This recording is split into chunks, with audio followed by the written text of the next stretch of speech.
Hi everyone, I'm Dr. Yosefa Fogel-Rubel, and this is One-on-One, Women Talk Torah, a series brought to you by Matan Women's Institute for Torah Study. The coming episodes of the Matan podcast, One-on-One, will be delving into women writing Torah books, Halakha Responsa, writing modern Jewish wisdom, translating.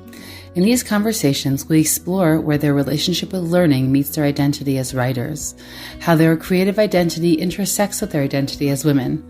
For some, these aspects of self live in harmony, and for others, there is tension. Writing has been a part of my life for a long time. I even chose creative writing as my second major in college. A love for the written word, for me, is really quite primal. I relate to the quote from Gloria Steinman, writing is the only thing that when I do it, I don't feel I should be doing something else. I love the privacy that the written word allows us, that someone can look at you when you're reading and have no idea what you're experiencing internally. You might be in suspense, crestfallen, disgusted, intrigued, but it's your inner world. It's an enrichment and addition of layers that can only happen between our soul and the written word. I love the art that goes into making a penetrating piece of writing. What I see as a divine interplay between the intentions an author consciously imbues in their work and what makes it in there through subconscious intent. For some, writing is a direct extension of the mind. For others, of their soul. And still for others, both. A deep love and appreciation for writing and reading is something I learned from my father, Zichrono Livracha, Asher Fogel, who was a lawyer in his daily life, in which he did a lot of professional writing, but really he had an unbridled appreciation and sophistication for all things written, particularly for academic Jewish writing. I'm so grateful that you've joined us for these episodes in which I explore the creative process with these eloquent, humble, and remarkable women. We will hear about their passions and what they aspire to achieve through writing.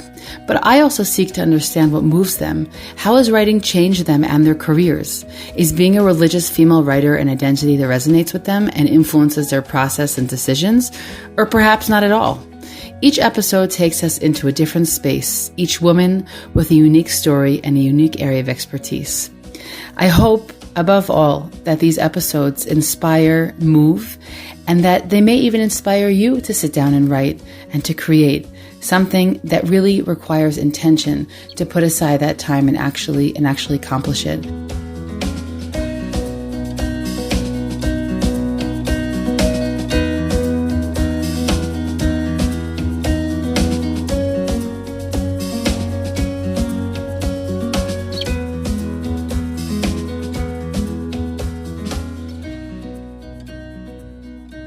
Rabbanit Surale Rosen is the director of Shayla, Matan Women's online Responsa. She is a certified Toenet Rabbanit and a graduate of Matan's Advanced Talmud Institute and of Hilchata, Matan's Advanced Halakha Institute, and is a certified Meshivat Halakha. Surale headed Mativta, Matan's Advanced Talmud program, for 4 years. Fran Miller is the projects and activities coordinator for Matan's Shayla, a teacher for Web Yeshiva and Torah tutors, a Kala teacher, and a Yoetzet Halakha. She studied in Matan's Mechon Talmudi in 2011 and is now in her second year at Hilchata, Matan's program for the advanced study of Halakha. Sarla and Fran, it's a pleasure to have you here today. I'm so excited to be here after spending so many months at home in front of Zoom classes and writing. And it's just so refreshing to see people to converse about Torah, about Halakha face to face. Yeah, there really is no substitute for that. We're in our series now of women in writing, and what we're trying to do is to really talk about this subject of women writing Torah from a number of angles. And our goal for today is to get a little bit deeper into the world of women writing halakha. When I mean writing halakha, in this case, we'll be talking about responsa. But the world of women's serious Torah study has been going on for a number of decades now, and certainly in Matan, the Hilchata program has also taken that a step up. And part of what makes halachic learning more permanent and leave a more permanent mark in the world is through putting it into writing, whether that'll be in shutim, in responsa.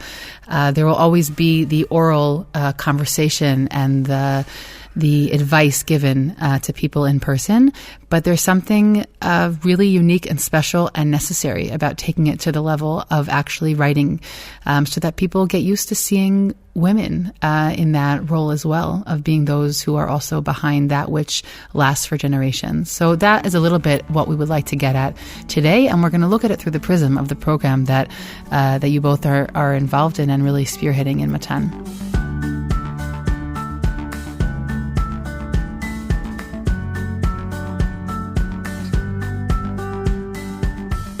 Before we dig deep into Shayla itself, we could spend our entire time together today speaking about your background in learning, but I guess I would want to hear from each of you briefly, just to share how it is that you got engaged in deep Torah study. And I would say, I think both of you are really in the world of Halakha, Talmud, right, based on your backgrounds. How did you get to that specific niche? I guess, Fran, we could start with you. Sure. So I started learning Gemara in Stern College, and I just really loved it. It's interesting. It's fun. Were you in Israel for the year before that? I went to Migdal Oz in the middle of my Stern experience. I did early admissions and then went to Migdal Oz. So I spent a bunch of years learning in Migdal Oz in the advanced Talmud program there. And something I really pursued, and I was very much in the, specifically the Gemara field for a while, not so much Halakha. Learned Halakha B'iyun, but really teaching Gemara, text skills, analytical skills, much more focused on Gemara, until I started the Yoatzet Halakha program in Nishmat. And after, it was a transition to get into the world of Halakha. And after I did that program, I felt like, so we learned Torah HaMishpacha in depth there, and I felt like, what about the other areas of Halakha? Like, I want to know it on that level. People ask me questions. I want to also know Shabbat and Kashrut, and that's when I decided to come to Hilchata. So I'm in the middle of, finishing my second year of our 5-year program. Wow. I hope to be there in the future. It's a very different world, and it really is a transition, a totally big transition, and also it causes, we'll get to this a little bit later, I hope, but it causes us to be reflective about our own halachic observance, I think, also when we're engaged in that act of learning. We'll get back on that. Yeah, Surale, please tell us. I have somewhat of a different story. When we lived in England for 3 years, originally from Israel, and then we traveled to London for 3 years, I went to a Haredi school. I chose to go to a Haredi school. And I gained so much from being in the Haredi world, as far as working on your midot, as far as focusing on Yirat Shamayim, which isn't really text-based. And while we were in school, we had different classes, Kodesh classes. And at the end of the 3 years in high school, we were taken to some resort. And on the upper floor of that special place in England, in rural England, there was a beautiful room, which was the room of Talmud Torah. It was a Beit Midrash, and all my friends, all my, classmates walked into the room, were so enthusiastic about the way the room looked. It was beautiful. It had ancient books on an ancient carpet, and it was just a breathtakingly beautiful room. And they walked around the room and they said, "Oh, how nice, how Heimish." And when they walked out, I stood in the middle of the room. I looked at all the bookcases and I basically burst out crying. And I was thinking to myself, that's the only thing they're going to be able to say about this magnanimous literature of everything that defines our life as Jewish people, as Jewish women. So I didn't vow, but I made a promise to myself that whenever I get back to Israel, that's what I'm going to do. I'm going to study Torah and I'm going to make these books accessible to me. I wasn't even thinking about teaching it to other people. It was just, I need to know this. I need to embark on this journey. So that you wouldn't be a stranger in your own closet of Torah literature, meaning that it would be something that's familiar to you and that you would be deeply engaged in? Meaning you didn't like that feeling of a feeling that you were staring at it from afar? Yes, of alienation, of something that defines me so deeply, and I have no toolkit to even open the books that tell me who I am, what it is that I'm observing. So when we got back to Israel, I joined a high school that was teaching, but was teaching mostly machshava, was teaching mostly Torah Eretz Israel. We weren't studying Torah Shebe'al Peh at all.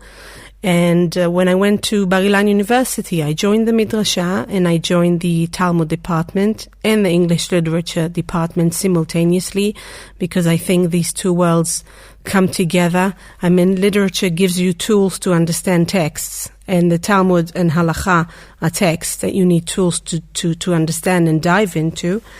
And I did both degrees, and then I said, okay, what it is that I want to concentrate on less. I had a very promising suggestion to move on to a straightforward doctoral program in the literature department, and I wanted to learn Torah. I wanted to learn Halakha.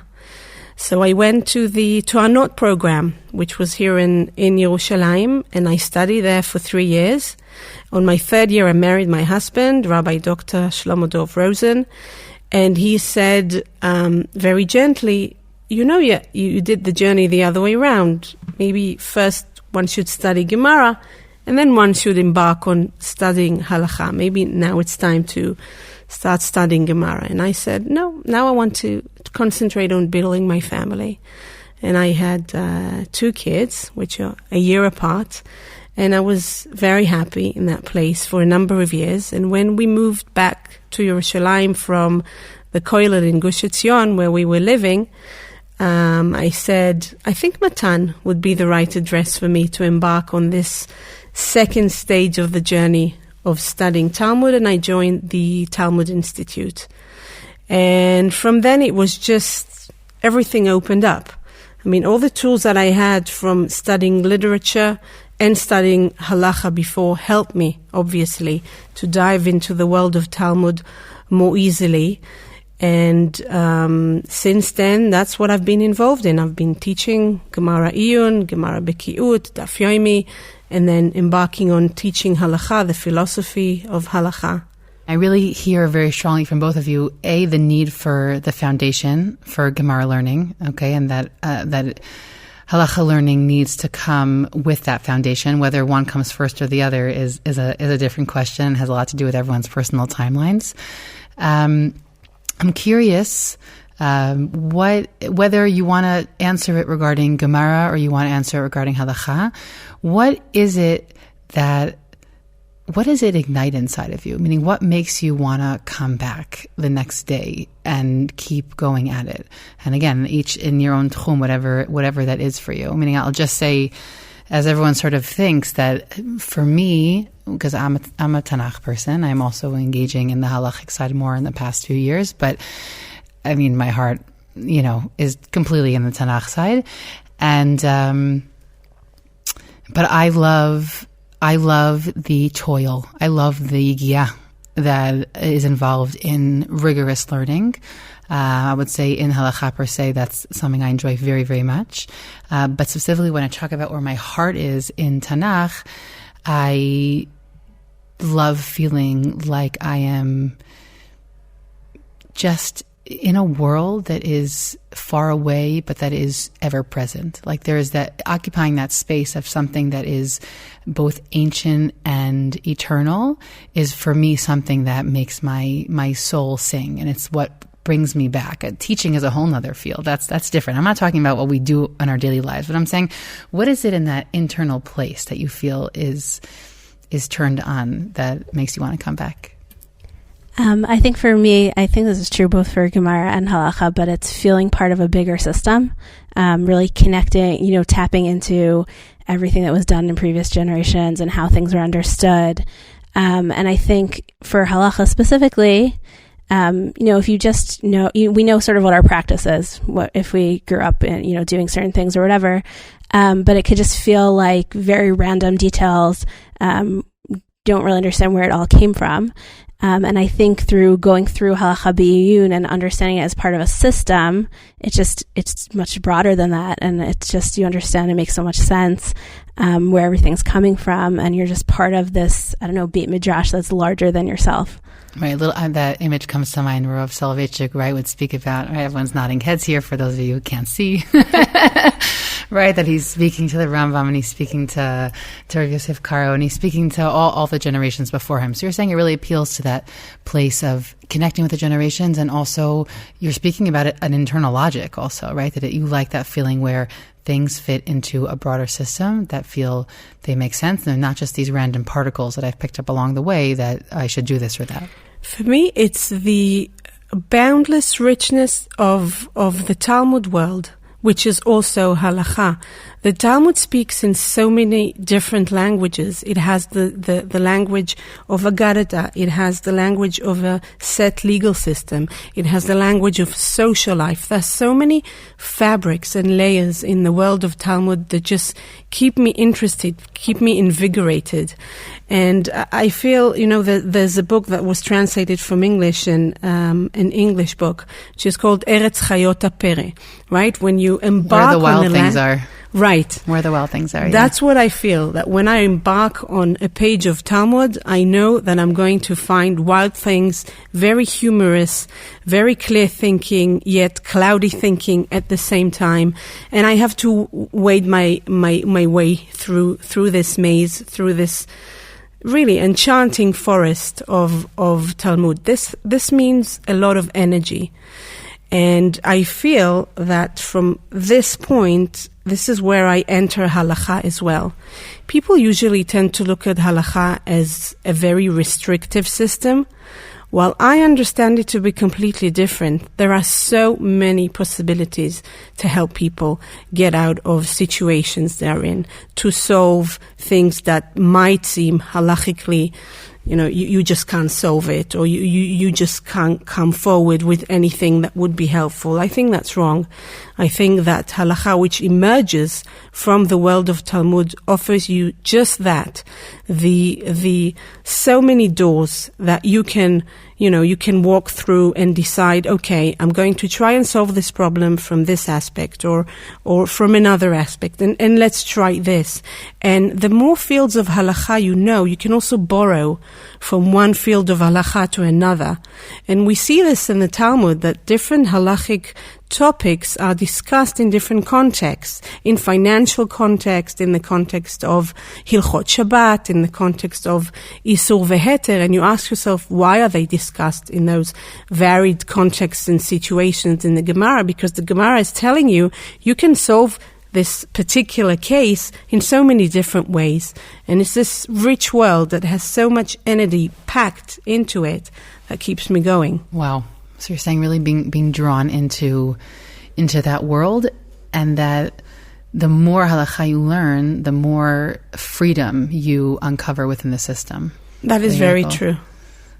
Beautiful. I really would like to move a little bit into the project that you both are working on, into Shayla. And so tell me a little bit about it. Where did the idea come from? How does a question come to you, and where does it go from there? Two different questions. How did this come about, and then how the process goes? Right. So I'm a graduate of the first cohort of Hilchata. And while we were studying on our fourth year out of the 6, I was looking at my friends, my colleagues in the class, and I said, we have to do something with these women, with this amazing energy of women who have been studying Gemara, are involved already in the whole world of teaching Torah for many years, and now they're learning halakha. And we have students coming from the Beit Midrash to us with questions. Some of them we can answer, some of them we can't yet. And we have to do something with this group of amazing women who are committed, who are Yereot Shamayim, who are, I would say, in love with what they're doing, with our tradition, with everything that it has to offer. And I said, we also have to teach ourselves to write. So I wanted to create a platform that would serve both purposes. First, to truly have a place where women take the commitment of sitting and writing halakha and standing behind what they're writing, and they know that it's going to be published. They know that it's going out to hundreds. Yeah, sometimes. Anonymous female writers have been going on for a while, but another stage was writing with your name in front of it. Right. Yes. And we have similar process in the world of literature, right? That women hid behind their names or behind male names. Until recently, there were publications that wouldn't let you put it in there if your name was a woman's in front of it. They've changed their policies since then. But I'm speaking about halachic, kitve'et, right? That had a difficulty with that. We're not in that place anymore, largely, but you're saying assuming your name and assuming responsibility for what you're doing, I'm just pointing out, is like another step in the process. And I also wanted to go about creating our own route, our own voice. And what type of voice would that be? Well, we know that the world of halakha has moved, or chunks of it, or 50% of it has moved into the virtual community world, where people just exchange information, and when you're trying to go back to the original tshuva that people try to derive information from, you don't really know how they got to a certain conclusion they did.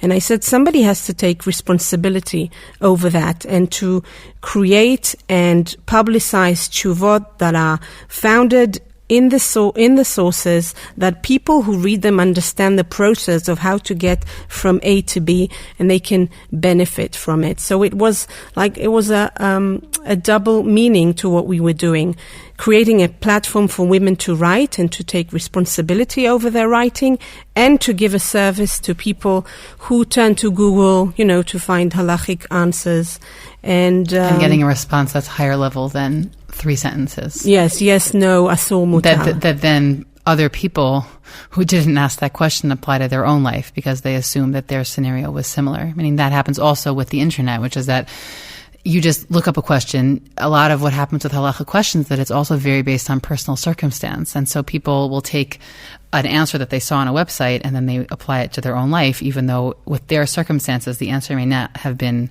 necessarily that similar. Right. It also happens when you ask verbally.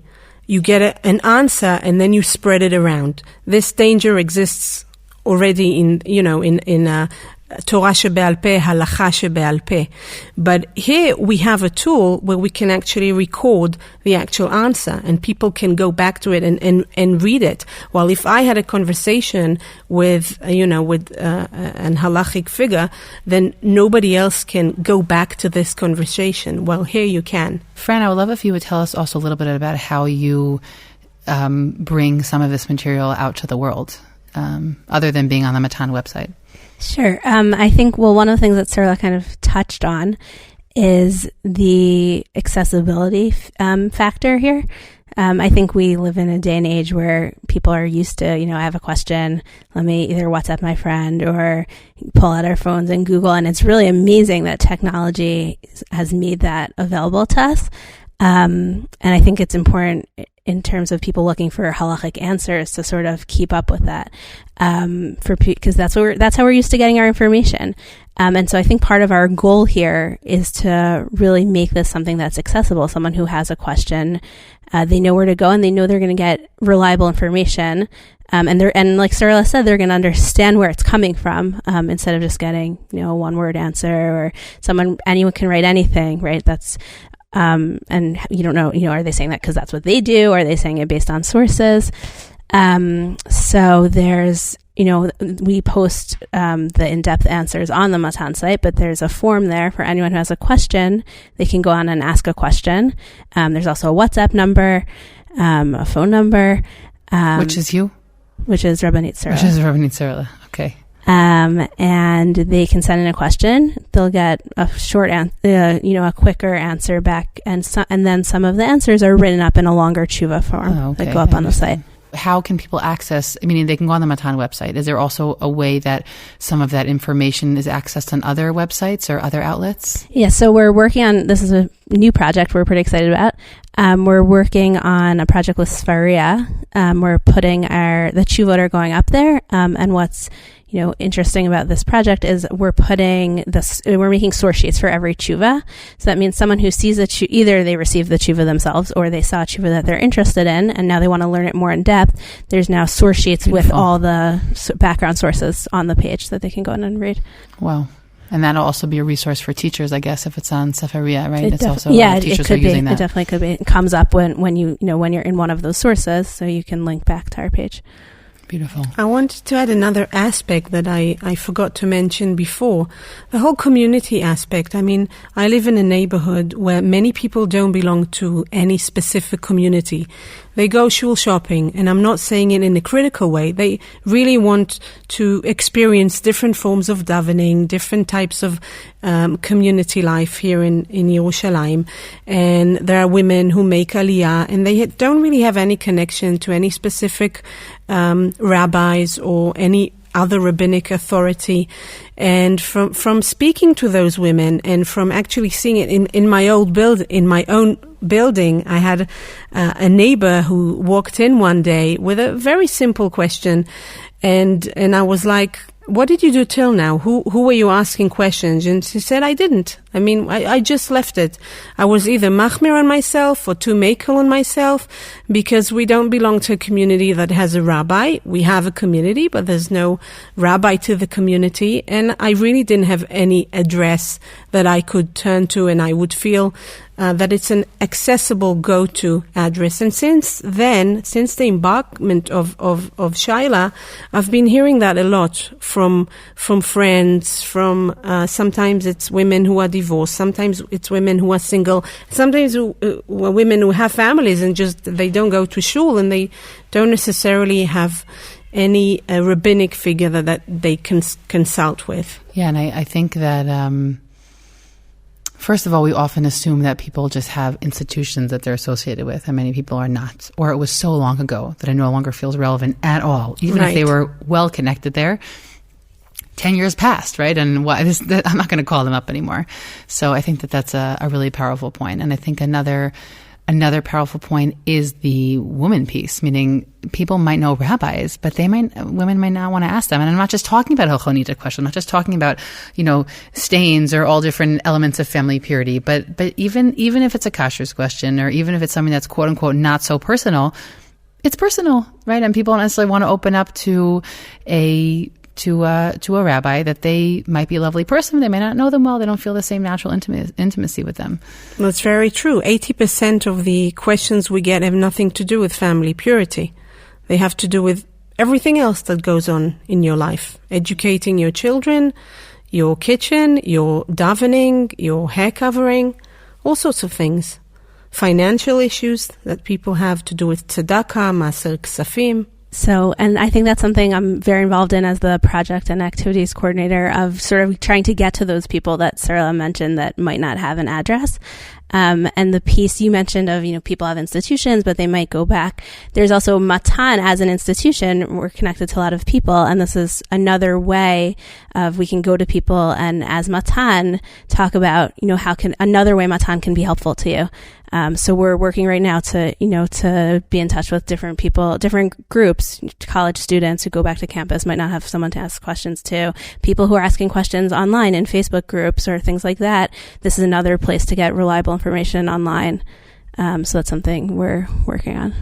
Yeah, no, it's really of paramount importance. And as you said before, this is how we're all used to getting information now. And even a rabbi that I might ask, a crazy example.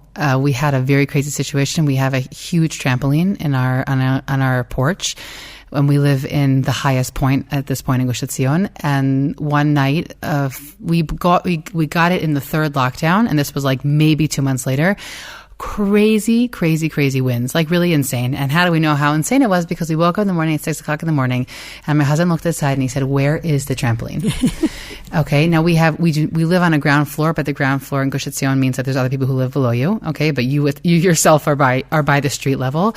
We have a 2-meter high fence, and it was a 3-meter wide trampoline. And he's like, "Where is it?" He leaves the house at 6 in the morning. He goes looking down the street. He finds a trampoline. It had somehow blown over the 2-meter high fence, turned left. We discovered later broke 3 cars on the way and made its way to the trash can, okay, which was down the street, completely destroyed the trampoline. You can laugh into the microphone. It's a ridiculous, ridiculous story. I think this was the first time in a long time that we had a genuine halakha question. I mean, my husband is a lawyer, so he immediately was looking up the liability question. Yes. This was what's called, it was like literally, it was not negligence. It was no normal reason why a 3-meter wide trampoline would blow over a 2-meter wide fence. Everybody in the neighborhood has trampolines. So, there's an actual precedent for that in law, and we weren't responsible. And then we're like, okay, we also, of course, need to figure out how to be good neighbors. That's what we did afterwards. But okay, like halakhically, do we have a responsibility? It was the first time in a long time, I think, that we really had like a real question. And thank God we have someone who's a good friend of ours, also a dayan, comes in handy. And we called him on the phone, and we spoke about it. And he knows it's me. Not my husband. I like all the sources, so he sends me the sources, and we schmooze about it. But whenever that happens, I don't take for granted that I know that I have somebody to call. The security. And that's a big deal, because otherwise you just put your hands up and you're like, well, what do I do now? Because most shuls, as you said, don't have a rabbi, and most people don't have a dayan on speed dial. So it's speed dial. That's a really old phrase. Who says that anymore, right? There's no such thing as speed dial. I don't even know anyone's number. And so that's a really big gift that you're giving people, and I assume women mostly in who you're responding to, because... Yeah, and even if you don't know the answer yourself, and you can say, I haven't studied this in depth, you can connect people to other people who might know, because you're in the conversation, you're involved in that world, you know people who are dealing with halakha, and you can actually give this service as well. Not everybody's an expert in every field of halakha, and one might as well admit it before giving, an answer which in every is field, mediocre. It's worthwhile admitting.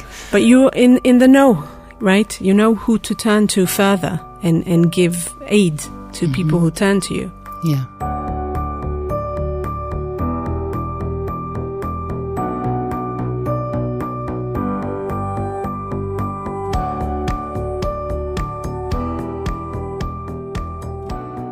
To give everybody a better sense of what we're talking about, I'm going to read a question that was given into Shayla, and I want to hear about the answer, about the different factors that go into writing that answer. I just want to clarify for all those listening that these are written on the website, and that you can look this up and see the answer on the website. For the sake of this forum, we're going to speak orally about the answer, but you can look up the question yourself and see everything written down. Dear Rabbanit, I was once present at a shiva to which you had brought a small baby. This person knows you personally. I was surprised that one of the mourners asked you to take the baby out, at which point you respectfully and quietly left the building. Since the person who was sitting shiva is a learned rabbi, I wondered whether he was correct that you should not have brought the baby, and whether you indeed needed to leave. So you can imagine that this question took me by surprise, because it was basically a personal question about me and what do I think then and now about the situation I was in, both halachically and socially. So first of all, I was pondering whether this was the right question to go online. We get questions, all sorts of questions, and some of them don't have the nature of a question that should be put online, but rather discussed only privately, because it belongs to very particular and certain circumstances that other people cannot derive their own, answer to their questions from. So I chose this question because of a few elements that were involved in it, and it will also explain the process that each of us, meshivot, goes through when we think about answering. So at first I felt this is not really a halachic question. This is a question of a social circumstance, and how do people react to each other under very painful situations, right? And then I was thinking, yes, but what Halakha has to say about this situation also dictates or also teaches us how to go about these situations. And if I think, what's the major factor in going to a mourner's house? It's to give them comfort. So whatever aggravates a mourner, you should not be the one causing this aggravation. Whether he is halachically or she is halachically wrong or right, it doesn't really matter what halakha has to say in this particular situation. Because the reason you came to the shiva is to comfort mourners. And when you cause aggravation, you should move this, element of aggravation, or yourself if you are the one aggravating the mourner. I will say, as someone who unfortunately has sat Shiva, that there are a lot of great pieces online giving people advice about what not to say to Shiva. I think there are many worse things that happen there than people bringing in babies, but that was what came to my mind when, I feel blessed. There were many lovely people, but Shiva can be a rough place socially. People have a hard time figuring out how to behave in those scenarios. So, right. And I understood that was one element that was standing behind the question. Another element was that she saw two people she respects as being knowledgeable in Torah. And she was surprised that one of the sides, meaning the person sitting Shiva, who is a learned person, was telling the other person that what they're doing is wrong. And she wanted to honestly ask. She said to me, while I spoke to her privately afterwards, I take my babies to Shiva all the time, and I don't know whether I'm doing something wrong. And the fact that the mourner doesn't tell me anything doesn't mean that it doesn't disturb them. Maybe I should stop doing that. So can you or can't you bring a baby to a Shiva? So that's why I was thinking that one should go through the actual halachic discussion about bringing a baby to a shiva, but I think that the main core of the answer should be, this is more to do with wisdom, of social understanding of what's behind comforting people, and this should be the main drive of when you go to a shiva. It doesn't matter whether you're right or wrong halachically, but nonetheless the information about whether you are allowed to bring a baby to a shiva should be there online. But this was like a classic example of a question I was grappling with, whether I should put it online or not. And in terms of the actual literature that exists about babies in Shiva, could you give us like a 1-minute summary? Because I was surprised that there is real discussion about it. I didn't expect that. The assumption is, and it's a correct assumption, that babies make people feel happy. And babies except when it's the middle of the night. And you're their parent. You don't sit Shiva in the middle of the night. Baruch Hashem. And they bring joy. And what we're trying to do, in the days of sitting Shiva, Baruch Hashem, thank God, I don't have any personal experience with that, is that a person's mind should not be averted from the avelut, from the mode of mourning. And we assume that babies do cause you to, think about other more joyous moments in your life. And therefore the poskim mention that a mourner should not place a baby on his or her lap while in mourning. Well, you meet this in the poskim, and then you say, okay, but what about mothers? I mean, is a mother not allowed to see her baby for 7 days? Or what, how do we go about this halakha when we're talking about parents taking care of children? Are we only talking about babies who come from outside, who don't belong to the actual family? What are the parameters of this halakha? And when I was speaking about the different aspects and roots that we have in halakha to discuss that come up from the Talmud itself, this is an example of it. Where do we imply it? Where do we not imply it? What do we take into the discussion? What do we leave out? So I can't tell you a bottom line halakha because it depends who is sitting Shiva. What's the relationship between the person sitting Shiva and the baby? I think something that I've come to appreciate more and more as I learn halakha more be'iyun, that I think you're expressing also, just even when I try and ask you a pointed question, is that we look at halakha as a system, which it is, as Fran mentioned before, but within that system, there are so many individuals. And that, like all legal codes, right, we have the code, and then we have the reality of how it plays out. And there's a reason why there's so many court cases in the world, because we have all the rules, but we have to figure out how to actually use them in real life. And when we look at halakha from afar, and when I say afar, I mean even people keeping halakha on a daily basis, but they're not engaged in learning it on a regular basis, we tend to look at it in like very broad brushstrokes that are not particularly accurate, that there are so many specific scenarios that require specific discussion. And that when we're in our daily life, we sort of find this middle ground between behaving like a mensch based on our intuition, based on how we've been taught and brought up in our Torah life until now. Of course, that's part of our what we call quote unquote intuition. But there's also a lot of room for discussion for things that come up. And there are halachic aspects to things even we don't think that there are. And that I think that's what's unique and special about this program, is that it reminds us that we're all cases, meaning, I mean, in a good way, meaning we all have cases on a regular basis. And it doesn't have to be a ridiculous story about a trampoline. Like, it also can be something in your kitchen or something silly. And we sometimes forget it because we think halakha is big and out there, but it's actually really small and particular in our daily life. The famous words of Monty Python, right? You're all individuals. Exactly. That was what I was going at.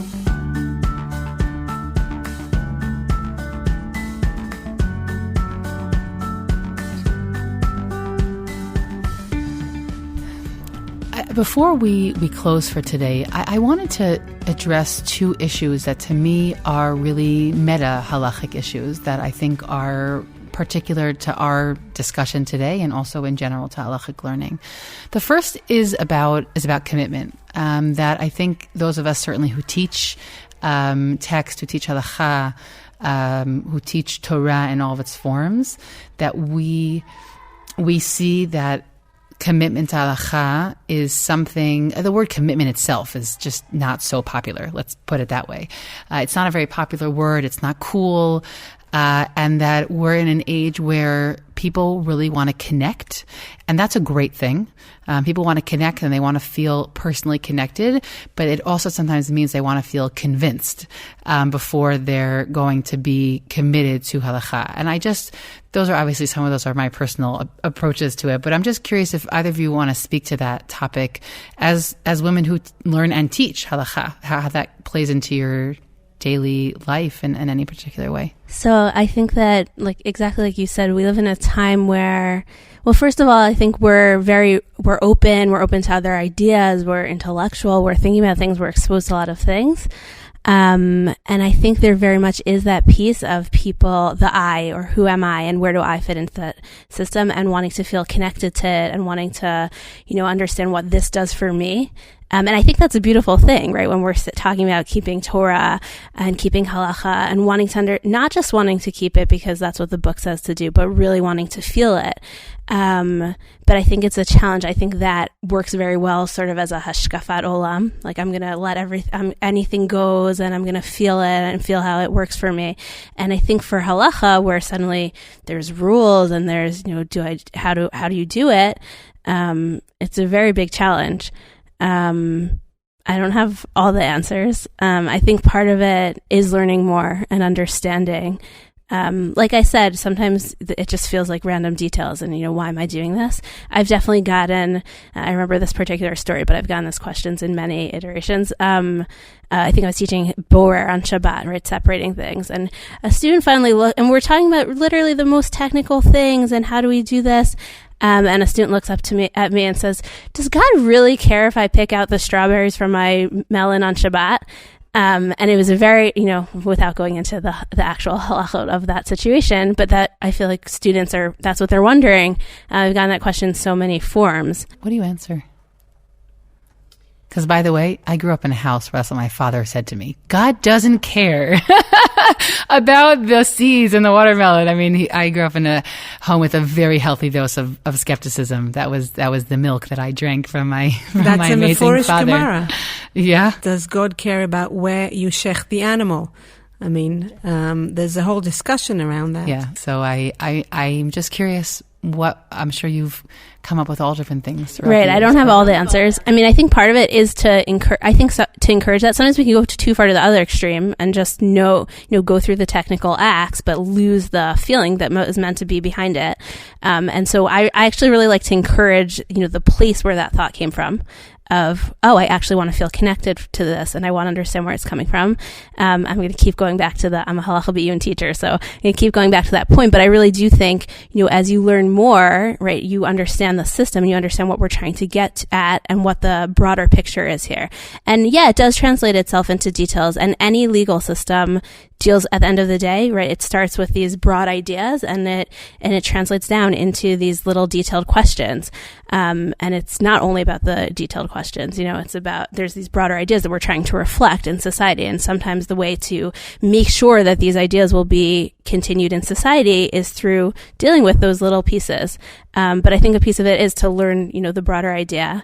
And I think it's a healthy question that everyone's, not in a sense of, well, I'm not going to do it then because I don't think God cares about it, but to look up from the books and the black and white and this and that and ask the question, like, why am I doing this? I think that's important. I think it's something we should be encouraging.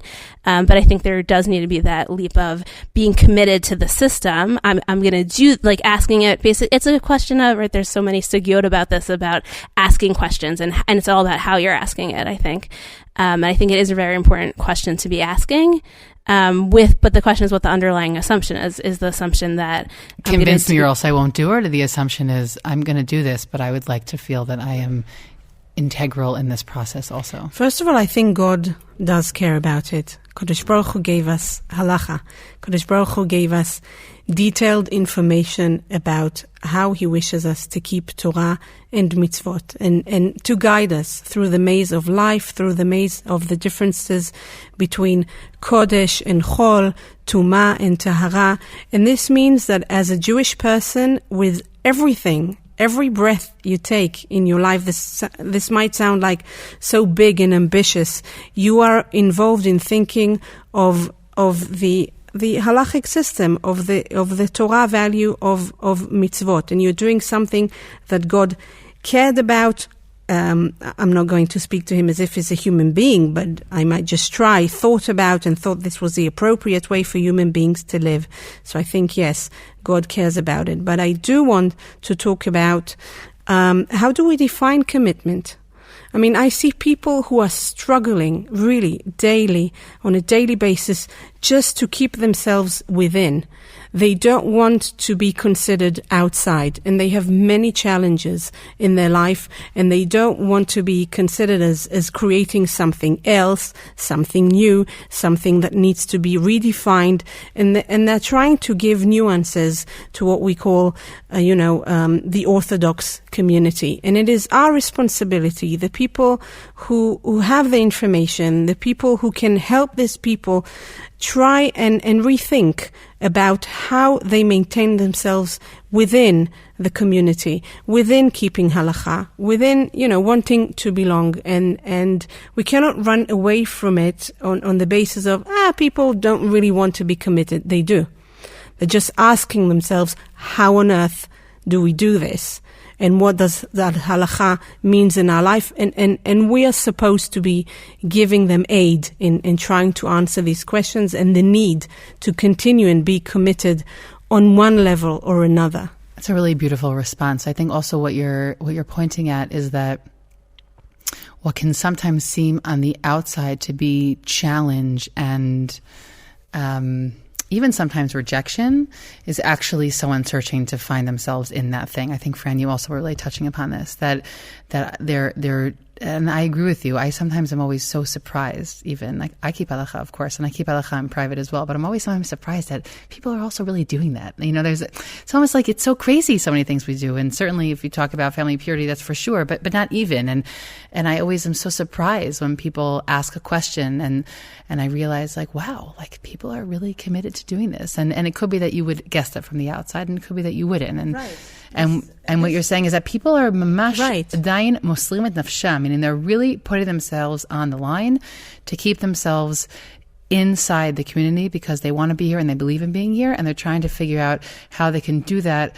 And here's the modern piece, while retaining their authentic self, whatever that might mean for that particular person. Right. I had questions, just before Pesach, a few weeks ago, and there was one question when I could hear that the person was struggling with. It was a question of kashrut b'ilchot Pesach, and I was really trying to help, and I was trying to break my head over coming up with a solution. And then it was a man. He stopped me and he said, "No, I just want you to tell me what I am supposed to do. Don't try and solve the problem for me. I just want to know what the halakha is.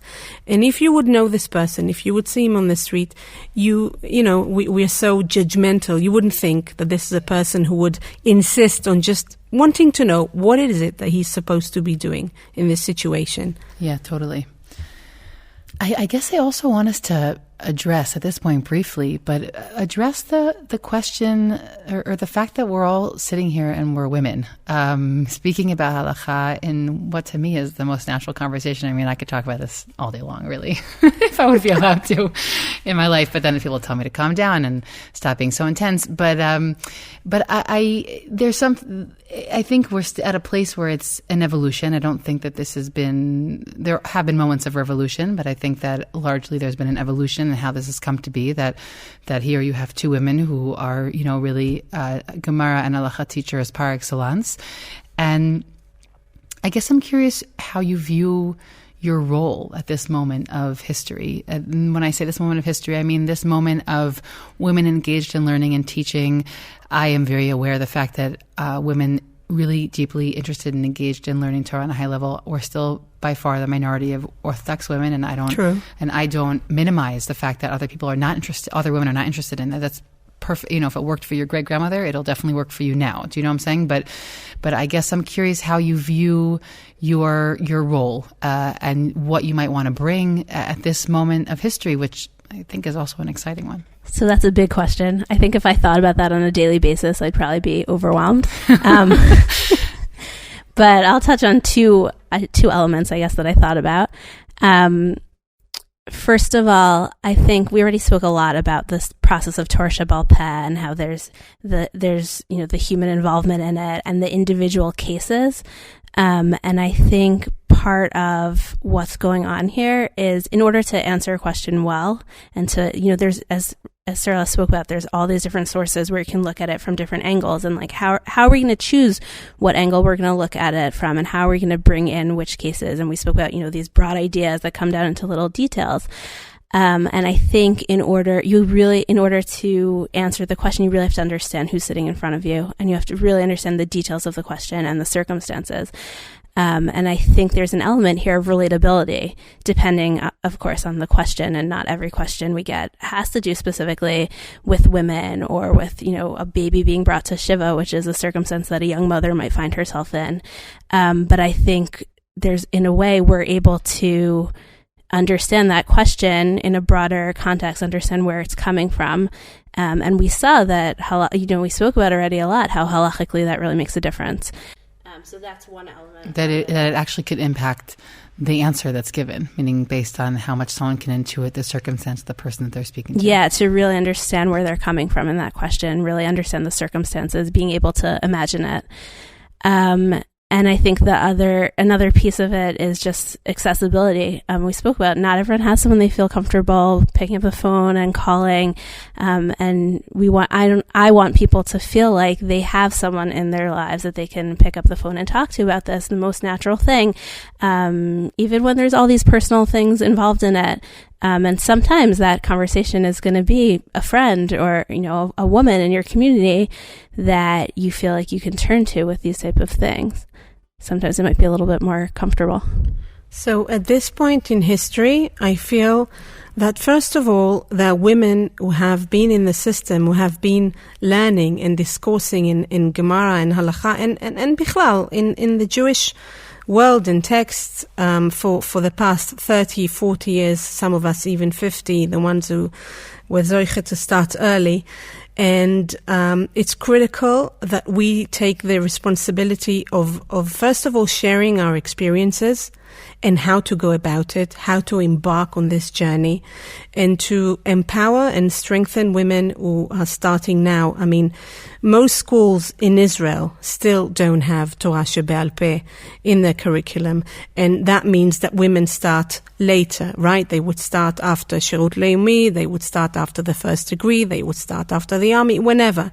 And we have to strengthen them and empower them and give them the understanding that not to hide the fact that it is a long journey, and you really do need Mesirut Nefesh for this journey, and not to stop in the middle, and truly to go all the way if you have obviously the power to do it and the talent to do it, and also to try and make sure that these programs go on. You know that most of these programs don't have government funding. For me, as a personal project, I am trying to funnel through the Knesset members, through women I know who are in the public arena, to try and get government funding for these programs. Because if we want more women to be influencing the world of Torah, influencing the world of society in general, we need to provide them with programs, with teachers, that this should be something this country is interested in and is encouraging. I think we have embarked on a point, since there are women teaching Halakha, teaching Torah, teaching Talmud for so many years now, that we should be moving on from the question of whether women should be doing this or how women are doing this. I mean, we should go beyond the gender issue. Having a person who is knowledgeable, having people who are able, having women who are able to help people in the community, whether men and women, it shouldn't really matter whether it's a woman teaching or a man teaching. Obviously, we're striving to create as many more roots to people's hearts and people's minds, and that means that you definitely need to have women in the system, but this shouldn't be questionable any longer. This should be something that we're welcoming, that we understand that this is a blessing. And if we're still asking this question after 30 years, it means that the community still needs, to be reminded that if it wasn't there, who would be teaching their daughters when they go to years of midrashot, or when you want to have teachers in high schools and in primary schools that, your daughters can look up to, and your wives, or your, just young women around, just to have somebody to talk to, somebody they can consult with. It's about time we moved on. I agree. I think that, for many of us who have been in the world of women's learning for a lot of years, when you live in a certain world, we forget what it feels like to live in a world where those assumptions are still very far away. Right. And so I'm with you, right? But I totally understand that there are still people who we live in the same place and we live on the same street, but our minds occupy different spaces. And so there is still work to go. And that's why we're going to be here for the long run. And we're going to keep moving forward. We're going to keep moving forward with respecting people who might look at it differently. Sure. That's also very important, to keep a tzibur as a tzibur. We don't have to agree on everything. Yeah. We're going to have to wrap up for today, although I would love to keep schmoozing with you both. I always like to close our conversations with a little lightning round. We have two people, and we're going to have to figure out how to go. You guys could both answer it, or one of you could answer. There's no obligations. It's just a way to get to know like a little non-halachic side of those of us sitting here. Doesn't exist. You could only answer one though, okay? What book are you actively reading that's on your nightstand? Fran? I'm reading Brené Brown, The Gift of Imperfections. Very nice. I just spoke about that yesterday with someone. Yes. I'm actually reading a story of Sipur Ale Ahava V'Choshech, Love and Darkness of Amos Oz, because it really helps me to understand my parents and how I grew out of this world. Yes, it's if anyone hasn't read either of those books, they're both phenomenal, and you can read them. And there's a great translation also of that book of Amos Oz.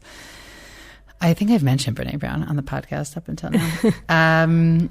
Actually, this lightning round was taken and inspired by what she does in her podcast. Okay. If you could sit down with anyone and have a cup of coffee or tea or whatever it is you like to drink, who would it be? Someone that's been on my mind a lot lately is Rabbi Khan.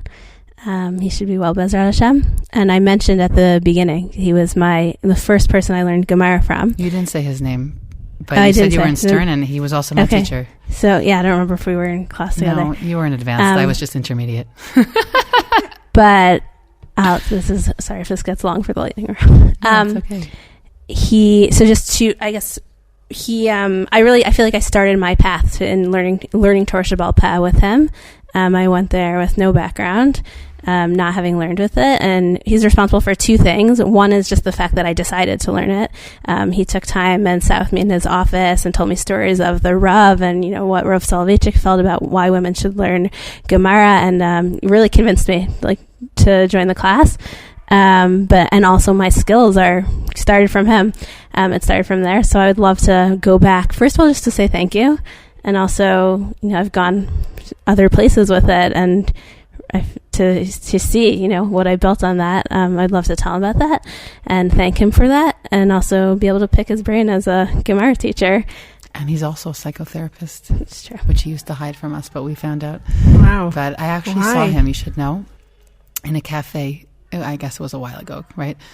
And I really wanted to go over to him. And also, I was totally embarrassed. I didn't go over to him. I was totally stage fright. But I was like, Zevi, he was my Gemara. I actually took him for Halakha, Be'iyun, and many. I basically majored in him in Stern. And yeah, and totally, he's one of the teachers who completely revolutionized women's learning in the States, 100%. He's behind a lot of women who I know. Rabbi Moshe Khan, phenomenal teacher. Agreed, yeah. First of all, I don't miss opportunities. I mean, everybody I want to sit down to coffee with, I would message them and just sit down to coffee with. But people who are unfortunately not alive, it's my great-grandmother. Her name was Chaya Reza Safro, and she was an active Rabbanit in Disna, which was on the border of Poland and Russia. And after her husband died, my great-grandfather, she became basically the woman that people turned to for halachic questions. She simply continued what her husband was doing. And I think in that world, it was just a natural thing that people accepted upon themselves, that she was the go-to address. She didn't need to do the journey I had to do. And not that I'm unappreciative of the journey I did. I'm very happy for it and grateful for it. But everything seemed so more natural for people to turn to her then and just to ask her what was it like.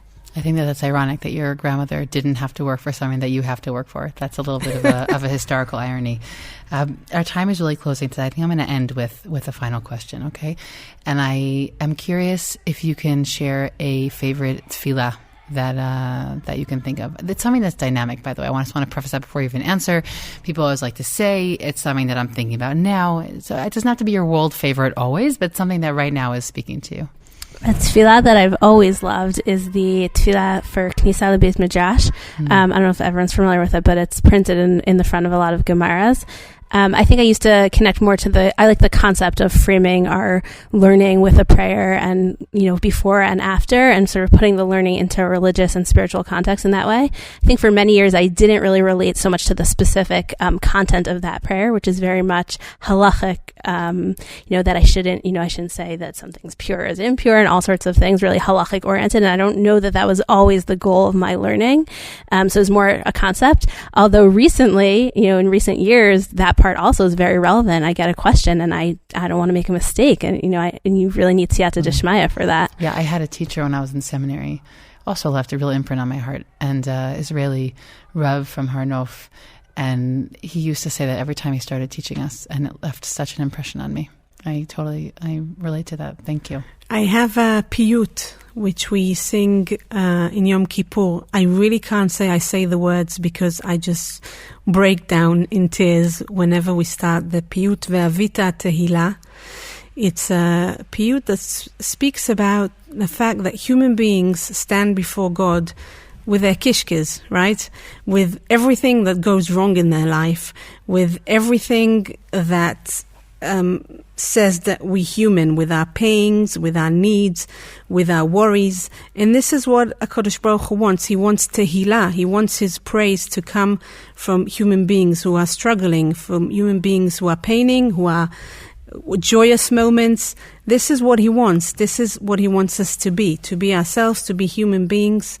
And that's his praise. And I find this so comforting in so many moments in my, private life during the year, that when I stand there in Yom Kippur, it's like an acknowledgement of, yes, this is what you want from me. You just want me to live my life fully, with the pain, with the joy, with the struggles, and this is your praise. I think it's a beautiful piyut. On that note, I really want to thank both of you for coming out here today. And I think that this conversation, I think it's going to be really important and move women. And I really want to encourage anybody who feels that they're starting late in their learning. Totally. Go ahead. There is no such thing as late. We just work in chapters. Right. And if you're debating, then please go ahead. Feel comforted to know that many of us are in the same place, and that life is, Be'ezrat Hashem, not so short, and that things can change. And to thank you both for continuing in your yigiyah and continuing in your toiling and your Mesirut Nefesh for Torah, and being able to bring that to other women, to be an example for other women, and to bring your Torah, Be'ezrat Hashem, as far as it can reach. So thank you.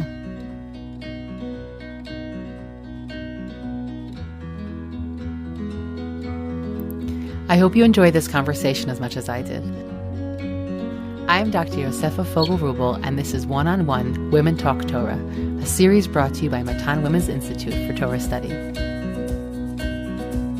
Thank you to the entire Matan team for their input.